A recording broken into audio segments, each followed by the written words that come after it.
did Darren Lewis say steal Stitty Sig? The family know, mate. Everyone knows. And there's content out there. When I've done that unsolved murder of Aaron Lewis, every single detail that I put into the public domain is truth. The police just can't do it. And it's not nice for all them mothers and fathers and brothers and children within the city of Liverpool, and let's just say the 24 unsolved murders that I've created content on. It's not nice for the parents of them victims, them young lads, some of them 17, some of them 31, regardless of the age. It's not nice that them parents are in the know of who has taken their son's life. It's not good that the mum and dad who's lost their son through a rat know who the rat is, and the rat is able to walk past their mum and dad and not even bat an eyelid of consideration towards them. In fact, some of the little scumbags in Liverpool rub it in. You know, you've got people who have been shot dead in Liverpool, and the rats that done the dirty deed are giving the sisters on the streets as if they've done all wrong. Do you understand what I'm saying? This is what you're dealing with in Liverpool, you know, people. You have got horrible, nasty pieces running around, killing a lad on the streets. Everyone in the community knows they've done it. Everyone knows. It only takes a few days for the parents to know of the victim who's responsible. They know within days. They tell the police can't do nothing. But them same parents have got to get up every morning without the sun. They've got to look after their son's child who's now going sick because the dad's never there. You're on it. Then when they've got to go out to get that kid some food, they've got to walk past that took the kid in dad's life and just say nothing and tolerate the abuse. And the minute they give them a dirty look or say something like a family member would who'd lost a family by them, they target the sisters, they target the whole family, start writing them off. You grasses, you grasses, you grasses. No, it's not a fucking grass. It's a mum that's lost a son by your fucking gun. You need putting in the floor. It's not good what's going on in Liverpool, mate. It's not good. And it's not just Liverpool. Every city in this country is with drug dealers and unsolved murders. And until them unsolved murders start getting corrected and people start getting justice, it's never going to repair. And that's why I was made up when Merseyside police went all out last year to get them that ran round the city of Liverpool murdering girls and women. That's how bad it's got. You've got young girls, young beautiful women getting their life took from them for nothing. What? Because they're in the presence of a drug dealer, it's okay? No, it's not.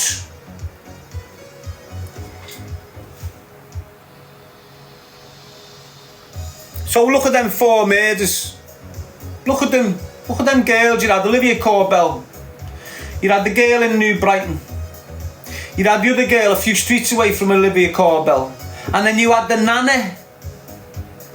A nan put to death on a step by drug dealers. Imagine that. Hey, think about what I'm saying to you people, right?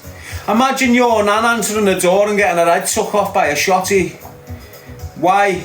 Because a nephew or a son's got involved with this gang of drug dealers and hits the fan. Instead of dealing with the things, they've gone to the nan. It's house ways. Do you understand what I mean? And I'm not talking about that never happened. It happened all within 2 years just gone. You had a nan shot dead on a step. You had a 9-year-old girl shot dead in the front living room. You had a 29-year-old powerful, good-looking girl blasted to death in a kitchen. You had another one took out as well. And let's not forget about Lucy Hargreaves. You know, let's go back to 2000 when young Lucy Hargreaves was asleep on a couch. Drug dealers have burst in thinking she was a fella, blasted her to death and set her on fire. This is a young mum of 3 children, attacked in her own home by drug dealers, and no one done to help the family. If anything, they went out the way to get the killers free. Do you understand what I'm saying? And this is 2000, and when you start going back over the millennium to now in Liverpool, wow. You've had kids murdered in gangland feuds, 2 of them, and I'm talking minors. You've had umpteen kids killed to do with drugs and gangland feuds in Liverpool, and I'm talking 16, 17, 18, 19-year-old lads blasted and gone, and no one gives.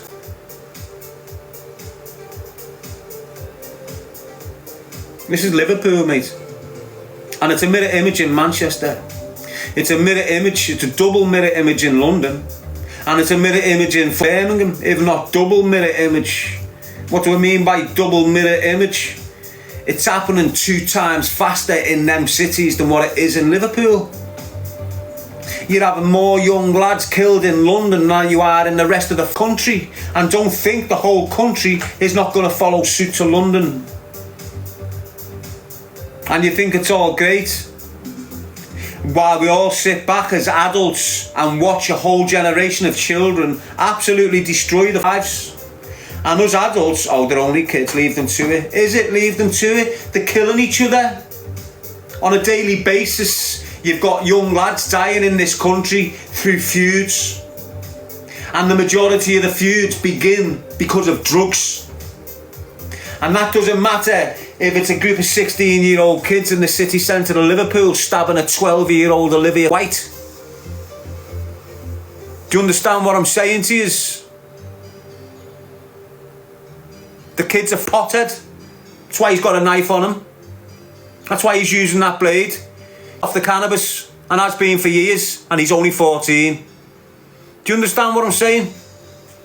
Drugs is impacting on everything in life, and until you admit it, it is what it is. And when you get these things, oh, legalise drugs, legalise drugs, legalise drugs. No, you screaming legalise drugs is basically saying to everyone, let's damage kids, let's damage kids, let's damage kids. Because if drugs are legal, 80% of kids are going to try them.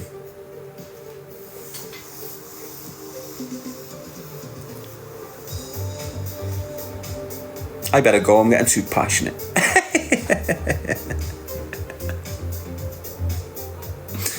Always Greg McHugh. That's what I mean. Just because you're carrying a weapon doesn't mean you're safer. In fact, you're a lot less safer if you're carrying a weapon as a way of safety. The amount of risk that you bring towards yourself the minute you put a blade on you, or go outside into the public with a blade, the risk you've got, you know, the risk's instant. The minute you step out the door, you're at risk of losing your freedom. You only need to be pulled by police.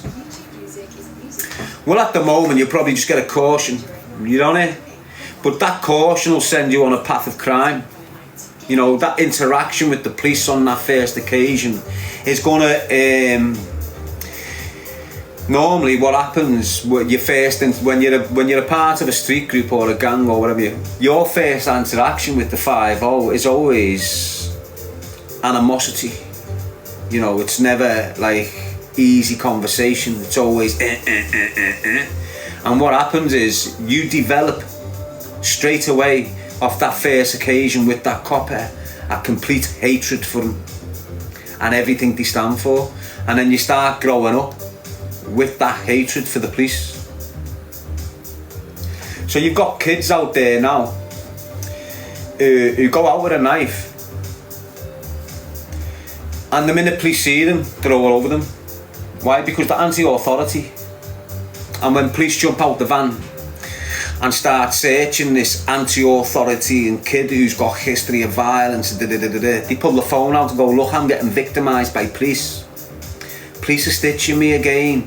Look, blah, blah, blah, blah. And it makes the police look in a light of negativity, when in reality, you know, they have got legit reason to be searching this kid. Do you understand?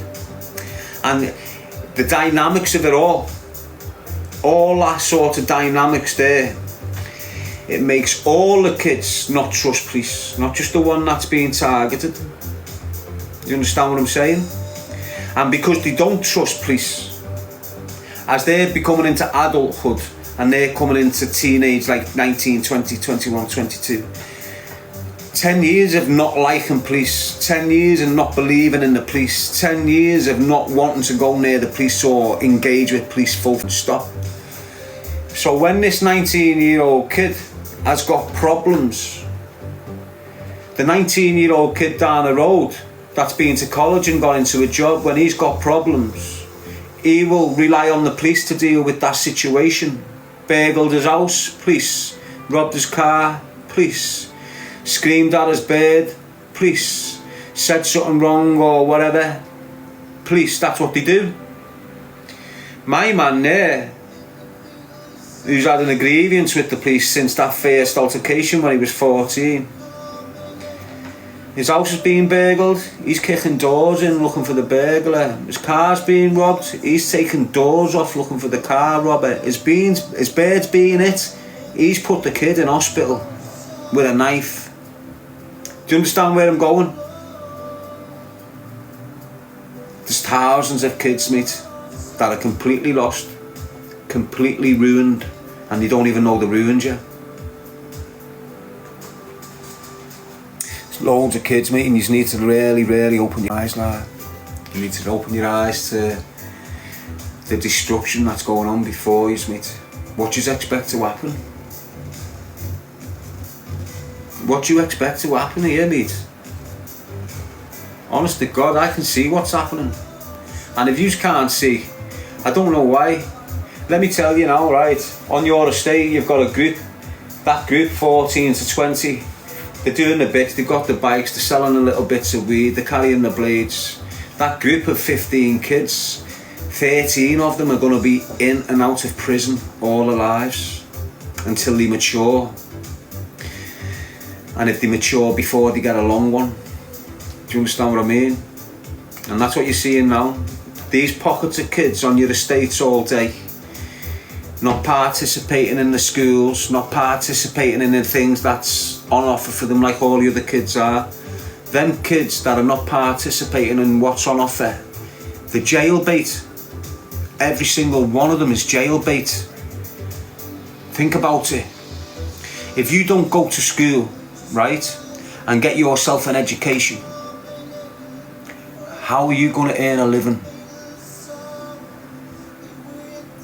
To earn a living in the legit world, to earn a living in that way of life, you've got to participate in that way of life. Now, if you're not participating in school, if you're not participating in initiatives that are designed for you by people around you, and you're completely neglecting them, you're going to be on the streets. You're not going to get the qualifications that you need to survive in that world that you want to be in. Trust me, you want to be in that world. You don't want to be in the world you're in. You want to be in their world, right? If you're missing out on the tools that you need to survive in that world, what you do, you develop other tools to survive in your world.